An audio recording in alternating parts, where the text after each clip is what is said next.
Olá pessoal, meu nome é Amanda e eu faço parte da licenciatura na UFABC. E eu tô aqui com as minhas colegas, Oi. Patrícia e Malu. Oi. E a gente tá no estágio 4 e hoje a gente vai fazer uma discussão dentro do canal Paz e Bem. Tá. Então hoje a gente vai discutir um pouco sobre o que é gênero, né? E principalmente no debate público atual, como é que esse conceito se insere no debate público atual.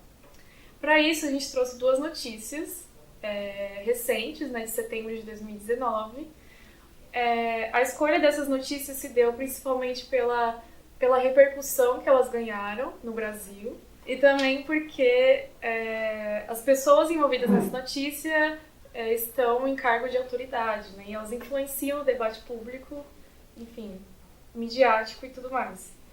Então a primeira notícia que a gente vai analisar é a do Bolsonaro, que diz que vai proibir a ideologia de gênero nas escolas. E ela foi postada, né, noticiada pelo Correio Brasiliense. Nessa notícia, o Bolsonaro se refere a uma manifestação encaminhada pelo Supremo Tribunal Federal, que se posicionou contrário à lei municipal de Londrina, que proíbe o debate de questões referentes a gênero nas escolas públicas do município. A lei foi questionada por entidades e deve ser analisada pela Suprema Corte. Em outra reportagem, o Bolsonaro diz, abre aspas, vocês têm pela primeira vez na história do Brasil um presidente que está honrando o que prometeu na campanha, que acredita na família e que vai respeitar a inocência das crianças, na sala de aula. Não existe conversinha de ideologia de gênero. No tocante à questão da ideologia de gênero... Então, o Bolsonaro menciona nessa reportagem, né, a questão da inocência. E a gente, uma análise, né, se a gente faz uma análise da fala dele, a gente infere que a ideologia de gênero para o Bolsonaro e para quem acredita que mantém a posição igual, é algo que afetaria a inocência da criança, causando algum trauma ou algum dano à infância delas. Né? Uma outra reportagem, que é a segunda reportagem que a gente vai analisar, é o do Dória, né, que é o atual governador de São Paulo, onde ele manda recolher a apostila de ciência que fala sobre diversidade sexual. E ele também diz, não aceitamos apologia e ideologia de gênero. E nessa reportagem eles explicam mais o que seria essa ideologia de gênero. Né? Então, o Ministério da Saúde diz, né, a cartilha onde foi proibida, diz que a identidade de gênero refere-se a algo que não é dado, e sim é construído por cada indivíduo a partir dos elementos fornecidos por sua cultura. O fato de alguém se sentir masculino ou feminino. Isso quer dizer que não há um elo imediato e inescapável entre os cromossomos, o órgão genital, o aparelho reprodutor, os hormônios, enfim, o corpo biológico em sua totalidade, o sentimento que a pessoa possui de ser homem ou mulher. E o Dória se referiu a essa passagem como inadmissível. Mas, inclusive, eu não sei se vocês ficaram sabendo, houve uma decisão judicial que fez com que o governo tivesse que devolver essas apostilas desse mesmo jeito para as escolas. Eu gostaria de ressaltar um ponto que a própria reportagem diz, abre aspas, que o termo ideologia de gênero não é reconhecido por especialistas que estudam a questão de gênero. A expressão é utilizada por grupos, geralmente conservadores, justamente para criticar as teorias que propõem uma distinção entre os sexos não só pelo viés biológico. Fecha aspas. Né? Então aqui eu acho que esse trecho sintetiza bem a distinta compreensão do que é o gênero para essas pessoas que tomam o gênero como uma ideologia. Né? E hoje, ao meu ver, né, não sei se vocês concordam com isso, mas existem pelo menos duas visões de gênero no debate público. Né? A primeira, que é o que eu chamo de uma visão que coloca o gênero como sendo sexo. Então, o gênero é o sexo, e eu vou explicar um pouco isso mais pra frente. E a segunda, que entende que o gênero é uma coisa totalmente distinta do sexo. Eles não só associam o gênero a sexo biológico, como a sexualidade e como o ato sexual, né? Parece que é tudo a mesma coisa, né? Não tem uma distinção desses termos e das ideias, assim. Acho que por isso que eles são contrários à educação sexual, por exemplo. Porque eles acham que é ensinar a fazer sexo, né? Não tem uma dimensão, assim, de que são coisas completamente diferentes. Gênero, sexualidade, sexo, enfim, sexo biológico. Então, primeiro a gente vai analisar a primeira posição, que é a que os políticos mencionam na reportagem de Ideologia de Gênero, que é uma visão que entende que o gênero é sexo. Só que eu gostaria de ressaltar que essa visão não é uma coisa nova, não é atual. Na verdade, a história do feminismo está cercada de debates e tentativas de falsear essa visão, que procurem, em última instância, reforçar um destino biológico para a mulher.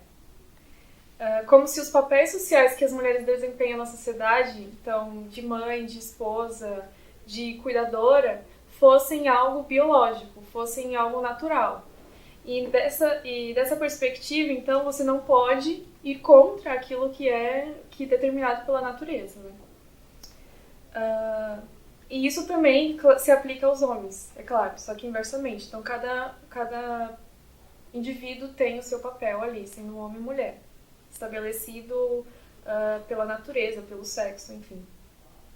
E é justamente a partir desse ponto que a Beauvoir, que a Simone de Beauvoir, escreve O Segundo Sexo, em 1949, que é esse livro aqui. E a gente vai usar um trecho desse livro para justamente mostrar como que essa visão ela não é compatível com a própria biologia. Então a Beauvoir começa O Segundo Sexo falando que só faz sentido questionar a subordinação das mulheres se não há um destino que pese, que incida sobre elas, e ele pode ser de qualquer variável. Então ele pode ser um destino psicológico, um destino biológico ou até social, ou econômico, né, no caso. E é por isso que ela começa da biologia. Uma das justificativas que davam para as mulheres continuarem nos lugares que lhes eram atribuídos, como a casa, a cozinha, o espaço privado, é justamente que aquele era o papel delas biológico, era o destino delas como mães, como cuidadoras, como esposas e tudo mais. Então, segundo a Beauvoir, né, do ponto de vista da espécie, machos e fêmeas se diferenciam em vista da reprodução, ainda que essa separação se dê de maneira contingente. Então, ela é uma separação que não tem uma causa, é aleatório. Porém, em alguns casos, essa separação foi acrescida de uma distinção do papel que cada sexo cumpre realizar. E aí você tem interpretações, por exemplo, como a do Aristóteles, quando ele diz que o feto é produzido pelo encontro do esperma com o menstruo, cabendo à mulher fornecer a matéria passiva, enquanto o homem dá a força, movimento e finalmente a vida. E a Simone de Beauvoir vai criticar essa visão justamente porque, mesmo depois da descoberta do óvulo, essa visão continuou sendo influente. E quando se descobriu o óvulo, se percebe que o óvulo ele é ativo. Ele não é um organismo, né, que fica inócuo ali no processo de reprodução. Então, ainda que haja diferenças entre o espermatozoide e o óvulo, para Beauvoir é impossível assinalar alguma relação de superioridade entre eles no processo de reprodução. Dessa maneira, as tentativas de explicar o comportamento de homens e mulheres utilizando a reprodução sexual se mostram falhas e insuficientes. A conclusão da Simone de Beauvoir é que não dá para apreender das gonádias e dos gametas uma descrição precisa do que é ser fêmea, e menos ainda o comportamento geral das fêmeas da espécie humana, que somos nós. Então, assim, a própria biologia refuta essa noção de que a mulher tem um destino biológico como uma fêmea da espécie humana, porque não existe na biologia, na própria forma como o óvulo, o espermatozoide, o macho e fêmea se originam, uma superioridade nos papéis. E aí, seguindo essa análise, a Simone de Beauvoir ela vai apresentar, então, uma outra possibilidade, né? Que são as características fisiológicas da mulher. Então, muitas pessoas também justificavam, naquela época, né, a inferioridade da mulher pelo fato dela ter menos músculo, né, dela ser mais frágil e esse tipo de coisa. Né. E, de fato, a Beauvoir ela concorda que as características fisiológicas da mulher elas são inferiores no sentido de força, no sentido de capacidade respiratória. Só que para a autora, esses fatos não têm um sentido por si mesmo, porque eles não podem justificar ou explicar a sujeição da mulher em relação ao homem. Então, eles não explicam a origem dessa sujeição. E, sobretudo, porque em determinadas sociedades, o papel que a força física vai desempenhar é totalmente diferente de outras sociedades. Então, em determinados lugares, isso não tem tanto valor. E aí é o que ela diz, né? Que nos lugares onde a força muscular não traz nenhuma vantagem, a excursão perde o seu sentido. E isso tudo faz com que a Beauvoir conclua que a situação das mulheres ela não é uma condição biológica, nem tampouco uma condição que foi determinada socialmente, de forma que seja irreversível uma mudança, mas que é uma situação. Porque em sociedades onde as mulheres têm um outro papel, elas têm um papel mais assim, expressivo, por exemplo, na economia, no trabalho. Tem vários exemplos na antropologia e a teoria feminista traz esses exemplos, né, da antropologia, de sociedades matriarcais e tudo mais. Portanto, a biologia parte da situação da mulher, mas não determina um destino imutável para ela. Em outras palavras, não basta para definir uma hierarquia dos sexos e nem explicar a condição subordinada da mulher.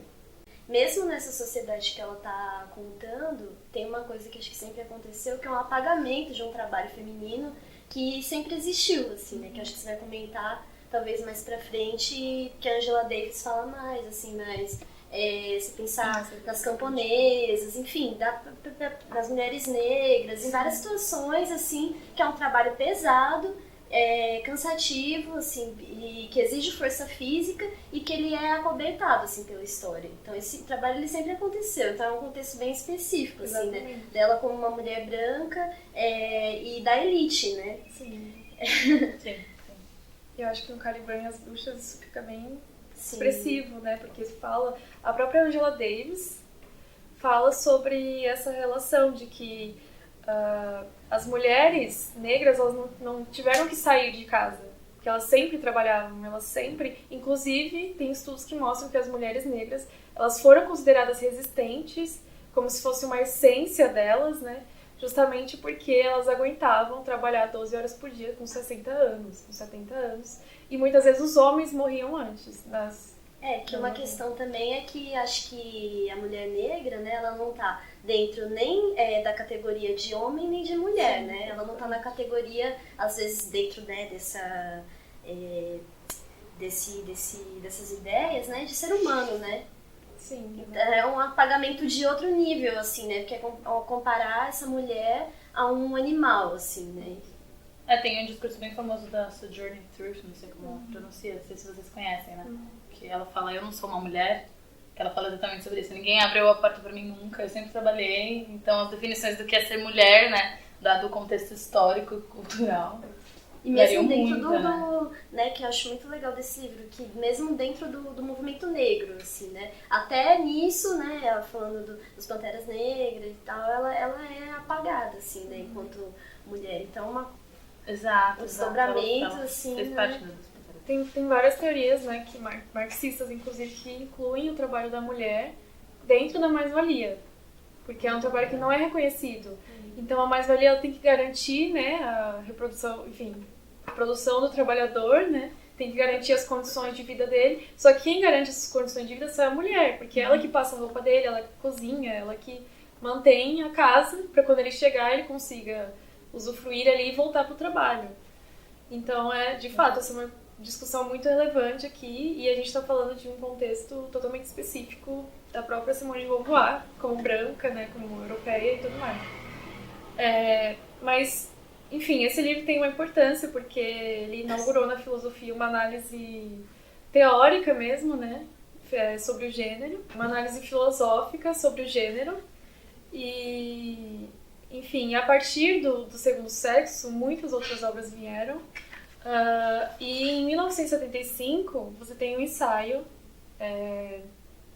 escrito por uma antropóloga, que é a Guyon Robin, onde você vai ter a primeira vez na teoria, né, a distinção entre sexo e gênero, né? Então a dicotomia sexo e gênero é criada por ela, onde ela vai denominar sistemas sexo e gênero. Diversos estudos antropológicos para mostrar que cada sociedade, cada civilização tem um tipo de sistema gênero-sexo que é muito diferente do nosso. Então, esse movimento que ela faz é justamente para desnaturalizar aquilo que a gente mantém como gênero e sexo. Isso reforça o papel histórico e cultural, né, na construção desses conceitos, né? E aí, a partir desses dois marcos teóricos, que é o segundo sexo e que é o tráfico de mulheres da Gayle Rubin, a Judith Butler desenvolve em 1989 o livro, né, que é Problemas de Gênero. E nesse livro aqui, a Butler ela reconhece tanto o mérito da Beauvoir na sua análise, mas ela aponta certas limitações. Então, basicamente, ela vai mostrar que existe uma implicação além da conclusão da Simone de Beauvoir de que você não nasce mulher, você torna-se mulher. Porque não necessariamente você precisa se tornar-se masculino e feminino. Como o gênero ele é uma construção social, você pode ter inúmeras possibilidades, você não precisa permanecer no binarismo. Existem muitos estudos na teoria feminista que questionam essa dualidade, porque a própria estrutura ela já limita outras possibilidades. Então, nesse sentido, uma vez que a gente sabe que a distinção entre masculino e feminino não possui uma base biológica, que a própria distinção das pessoas em homens e mulheres é cultural, e mais do que isso, que a construção desse duplo binarismo, né, se dá à custa de exclusão de identidade de gênero diferentes, então, diferentes do que seria masculino e feminino, a gente conclui que pode haver muitas interpretações do corpo além do masculino e feminino. E é isso que a Butler quer dizer com gênero, né? Então, para ficar mais claro ainda, o gênero ele não decorre do sexo, nem da orientação sexual da pessoa. Desse modo, não importa qual gênero a pessoa tenha, isso não implica a sua orientação sexual. Então, quando o Bolsonaro fala que ele está com medo das crianças perderem a inocência, na verdade ele está confundindo duas coisas. Porque não é porque uma pessoa tem um gênero, qualquer que seja o gênero dela, que ela vai ter uma orientação sexual que ele não concorda, que ele acha um pecado, que ele acha um horror, sei lá. É exatamente isso. A concepção de gênero que ele tem, ele quer impor às outras pessoas, sendo que a gente sabe, através de inúmeros estudos e debates, que, enfim, por séculos, que o gênero não é uma coisa essencial, uma coisa biológica, não é dado na natureza. Então, a ideologia de gênero, na verdade, de quem tenta impor essa visão. Né? Então, no meu ponto de vista, eu acredito que de vocês também, né, não há o que temer na desconstrução do gênero. Uma vez que, sobre um ponto de vista sexual, são coisas totalmente distintas, né? E não se perde nada quando se muda o gênero, porque não há nada que ser perdido. Então, com o sexo e gênero desnaturalizados, a ideologia de gênero, entre aspas, né, só faz sentido ser aplicada ao discurso de quem almeja negar a natureza histórica e cultural dessas categorias. E existem pessoas que anulam o seu senso de identidade e têm uma vida extremamente sofrida porque elas têm que se enquadrar em normas sociais de gênero. Então, para essas pessoas, é uma necessidade urgente criar as condições para uma vida possível de viver. Então, nas palavras da Judith Butler, né, a teoria de gênero ela não é nem destrutiva nem doutrinadora. É apenas uma forma de busca por liberdade política. Então, ela diz, por fim, a luta pela igualdade de gênero e pela liberdade sexual busca aliviar o sofrimento e reconhecer os diversos modos culturais e corporais nos quais vivemos. Ensinar gênero não é doutrinação. Não diz a uma pessoa como viver. Abre a possibilidade de que jovens encontrem seu próprio modo de vida, no mundo que, com frequência, os confronta com normas sociais estreitas e cruéis.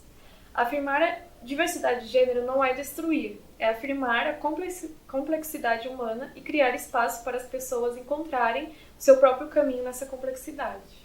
Ideologia de gênero, que é exatamente isso, de definir que você tem que estar dentro do feminino e dentro do masculino, né? E pra exemplificar isso, a gente teve o dia da visibilidade intersexual, né? Que é o I no LGBTI, que ninguém sabe o que antes era chamado de hermafroditas, né? Que não é mais usável esse termo.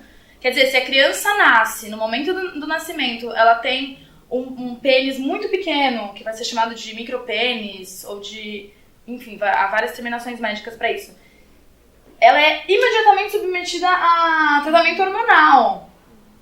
Se aquele tratamento hormonal não funciona e aquele pênis não desenvolve, não fica o tamanho de um pênis comum para uma criança daquela idade, aí ela é considerada menina e passa por diversas cirurgias com dias de vida e passa a ser considerada menina. Então quer dizer, as pessoas que defendem um argumento biológico de XY e XX, isso cai por terra. Então é isso que é a ideologia de gênero, né? Você tem que entrar em um e outro, ainda que o seu corpo diga totalmente o contrário. O seu corpo não encaixa em nada daquilo. Parece que ninguém consegue alcançar no fim, né, essa ideia que a gente tem de masculino e feminino. Exato. Porque nós somos muito plurais, né? Você não consegue fazer o registro sem dizer se é feminino ou masculino. Então ainda que o pai queira, né, manter a criança daquela maneira pra, sei lá, talvez a criança crescer e definir, não pode, porque precisa estar definido entre masculino e feminino.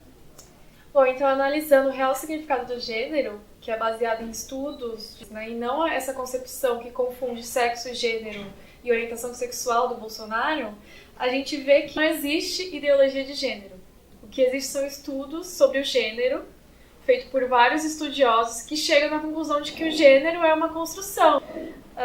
E, inclusive, a desconstrução desse gênero conduziu a nossa sociedade a vários progressos. Então, a mulher estar na política, a mulher estar no trabalho, é o resultado da desconstrução do gênero, dos papéis de gênero. Ideologia de gênero, na verdade, é repetir e reforçar que menino veste azul e menina veste rosa, né? E querer que todas as pessoas se encaixem nesse padrão exatamente, sendo as pessoas tão diferentes e plurais, enfim. E acho que também não dá pra ignorar, né, como vocês falaram, toda uma história, assim, várias mulheres estudando isso, né, se dedicando a entender gênero, sexualidade, enfim, e aí a gente vai e resume tudo a uma coisa só, né, e ignora todo um trabalho que já foi feito, né, inclusive vou indicar uma leitura pra vocês, como lição de casa, o Caliban e a Bruxa, e aí, enfim, que fala também desse espantalho que se criou sobre a bruxa, sobre a mulher, que é o que fizeram um pouco a Butler também, quando ela veio no Brasil, né? Lá no Sesc Pompeia, que acho que tem tudo a ver com o que você está dizendo, que inclusive queimaram um boneco com... queimem a bruxa, fora Butler, meus filhos, minhas regras. Acho que tem muito a ver com propriedade. Então eu queria agradecer a oportunidade, né? Eu queria agradecer a professora, a Fernanda, agradecer também ao Mauro Lopes pela oportunidade de estar falando sobre gênero aqui no canal. E agradecer também minhas colegas por estar compartilhando essa mesa comigo. Obrigada. Muito obrigada pela oportunidade.